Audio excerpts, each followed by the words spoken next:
O Senhor esteja conosco. Ele está no meio de nós. Proclamação do Evangelho de Jesus Cristo segundo Mateus. Glória a vós, Senhor.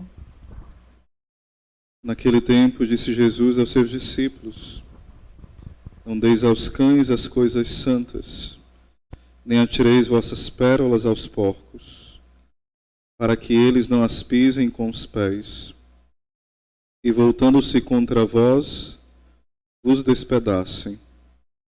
Tudo quanto quereis que os outros vos façam, fazei também a eles. Nisto consiste a lei e os profetas. Entrai pela porta estreita, porque larga é a porta e espaçoso é o caminho que leva à perdição. E muitos são os que entram por ele. Como é estreita a porta e apertado o caminho que leva à vida, e são poucos os que o encontram. Palavra da salvação. Glória a vós, Senhor.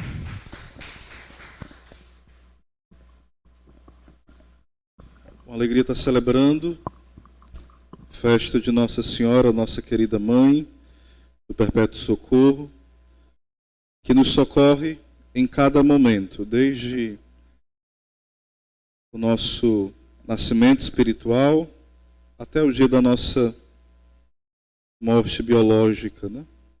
Sempre está conosco, nos socorre sempre. É o que nós rezamos na Ave Maria, né? Santa Maria, Mãe de Deus, rogai por nós pecadores, agora, hoje, nesse momento, e em especial naquele momento mais difícil, que é na hora da nossa morte, aonde esse momento nós somos mais tentados a abandonar a fé e desesperar e jogar fora tudo que construímos. Então, é o socorro da Santíssima Mãe, que vem sempre sobre nós. A primeira leitura, ela vai falar sobre Abraão e sobre Ló. E é interessante que eles tinham terras produtivas, bem fecundas, muitas ovelhas, abundância de bens, mas ali havia confusão. Não é diferente de hoje, né? É diferente que a maioria de nós não tem bens em abundância, né? Porque Abraão, se fosse comparar conosco hoje, ele é uma pessoa ou classe média alta ou rica mesmo, né?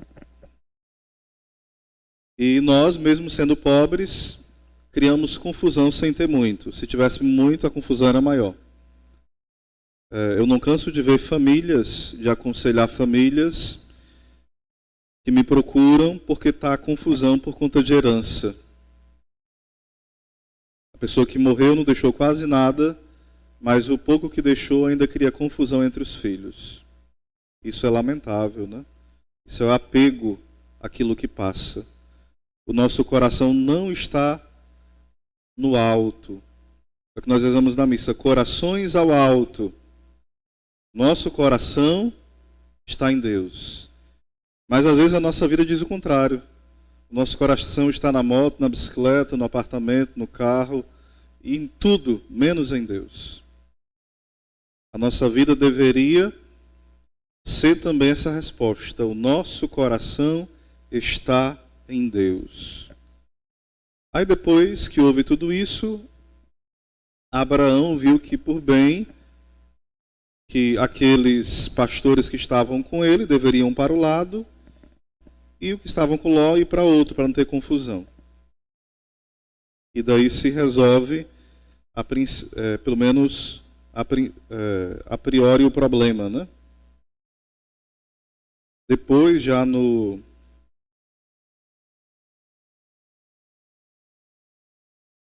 decorrer da leitura, vai acontecendo outras coisas, mas eu não vou me concentrar nessa parte. Eu vou para o Evangelho, né? Onde vai falar o seguinte: naquele tempo disse Jesus aos seus discípulos: Não deis aos cães as coisas santas, nem atirei vossas pérolas aos porcos, para que eles não as pisem com os pés. Os cães eram tidos como os pagãos. É tanto quando a mulher cananeia vai falar com Jesus, ele fala que não pode tirar do filho e dar para os cachorrinhos. Não é justo que dê para os cachorrinhos aquilo que antes deveria ser dado para os filhos. Então, os judeus chamavam os pagãos, muitas vezes, de cachorros brabos, de cães, né? Então, é como se Jesus dissesse que a gente não deve dar para os pagãos as coisas santas, se eles não querem. A pessoa precisa querer se converter. Os pagãos, naquele tempo, eram as pessoas que não eram os judeus, né? Não eram do povo de Deus. Pagão para nós hoje é quem não é batizado, não é isso? Depois ele fala sobre os porcos. E os porcos eram o animal mais imundo para os judeus. Os judeus não comiam de forma nenhuma carne de porco, né? Hoje a gente come que baba, né? Bacon, um monte de coisa e é bom, né? Só que eles tinham as leis higiênicas deles, os judeus. Então ele faz duas comparações com coisas que os judeus sabem que são imundas, depressivas. Os cães e os porcos. Mas o que quer dizer isso para nós? Não deis aos cães as coisas santas e nem atirei vossas pérolas aos porcos, para que eles não as pisem com os pés. E voltando-se contra vós, vos despedacem. Algo que quer dizer para nós é o seguinte: nós só podemos anunciar e continuar anunciando a palavra quando nós encontramos a abertura na pessoa. Claro, a princípio ninguém vai adivinhar se a pessoa está aberta, né? Você chega para alguém, começa a falar de Deus, mas se ela se fecha totalmente, você reza por ela, você dá testemunho, mas não tem como forçar a pessoa a ouvir você pregar, você falar de Deus. Porque a gente tem que ser evangelizador e não chato. Tem pessoas que são chatas dentro de casa.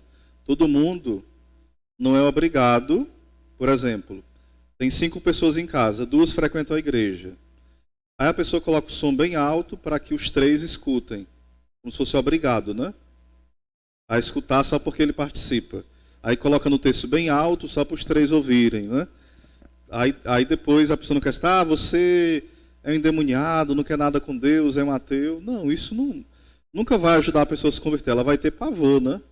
Ela vai pensar, poxa vida, a minha mãe vive na igreja, de domingo a domingo, o meu pai, o meu irmão, e cada vez é mais chato, cada vez é pior. Não, a gente deve alimentar a nossa fé, colocar nas coisas de Deus, né? Um rádio, uma TV pode colocar no YouTube, mas de forma discreta, sem ficar perturbando os outros, né?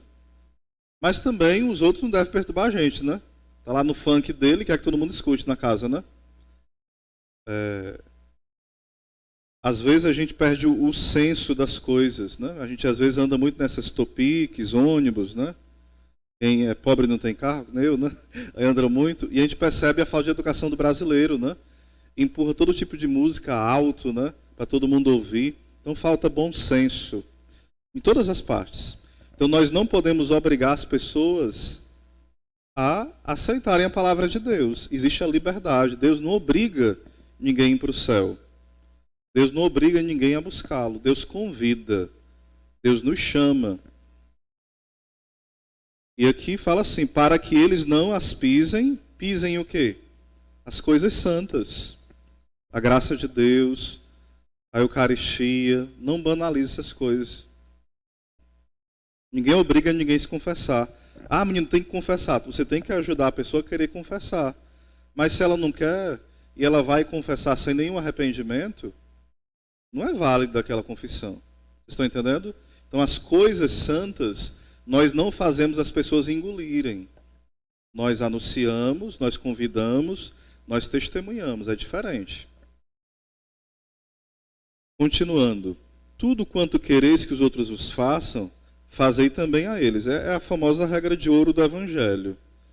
Às vezes nós não queremos que ninguém fale mal de nós. Mas nós vivemos falando mal do outro, né? Às vezes. Aquela coceirinha no WhatsApp, no Instagram, nas redes sociais ou em casa mesmo. A gente fala assim, eu já pensei, eu vou falar mesmo. Não, se você pensou, peça perdão a Deus para não continuar pensando. Até pelos nossos pensamentos, a gente tem que ter cuidado para não ficar pensando mal do outro. É o pensamento de caridade. A gente sempre tem que procurar pensar o melhor do irmão e não o pior. Não é fácil, não. A gente é muito pecador e geralmente a gente só pensa o pior, né? A gente vê ali um rapaz e uma moça sozinho, fala, ih, ali está no esquema. Às vezes não é. É o que o Evangelho falava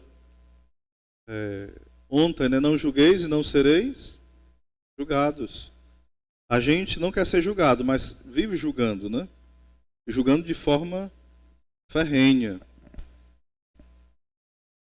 Eu vejo muito também nesse período onde as pessoas passam necessidades materiais, né?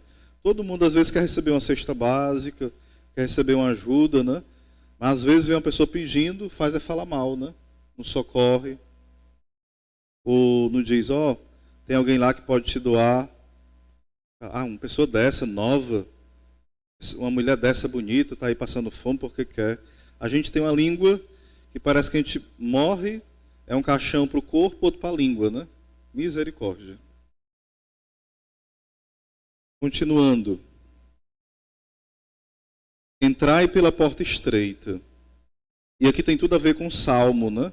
Quem é que vai entrar no céu? Quem tem as mãos limpas e um coração puro.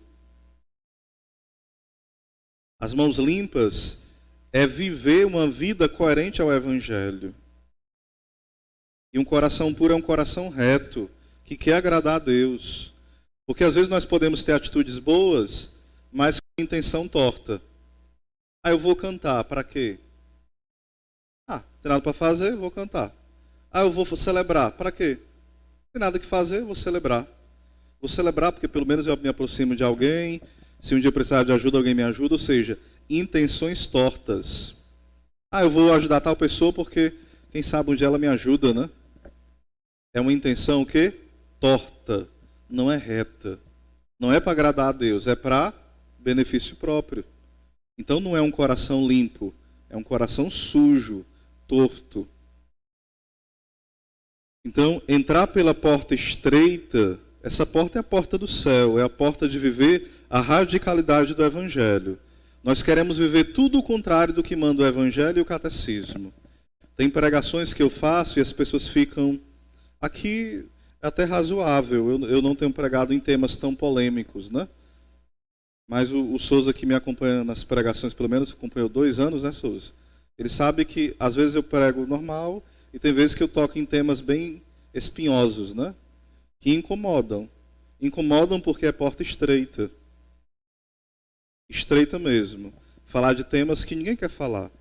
Hoje ninguém mais fala do inferno, só os protestantes que falam da forma errada, né? Eles não falam da forma certa. Hoje poucas pessoas falam do purgatório. É ou não é? Morreu, está todo mundo no céu. Não tem purgatório mais não? Acabou-se o purgatório? Cadê o catolicismo? Né? Vai todo mundo para o céu, todo mundo é canonizado. Isso não é o ensinamento dos santos. Isso não é o ensinamento do catecismo. Isso não é o ensinamento da igreja. Isso não é o ensinamento das Sagradas Escrituras. A porta é estreita. É quem luta para viver a vontade de Deus e vai conseguindo que vai para o céu. Quem vive no pecado, se entregando ao pecado, se não se arrepender, se não se confessar, se não tiver na hora da morte um grande arrependimento, uma contrição perfeita, vai se perder eternamente, infelizmente. Mas não sou eu e nem você que vai dizer quem está no inferno. Claro que não. Porque a gente também tem a mania de dizer, esse aí, nem rezo por ele. Esse aí já está no inferno. Nós não temos esse direito. Nós devemos rezar por todos, né? Rezar com misericórdia. Crer na misericórdia de Deus. Quando a gente não é 8, é 80, né?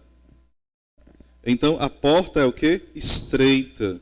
E a gente só consegue passar se tiver uma vida com Deus. Oração, confissão, eucaristia. Procurar ter uma vida reta, virtuosa, fugir do pecado, fugir da ocasião do pecado. E terminando, né?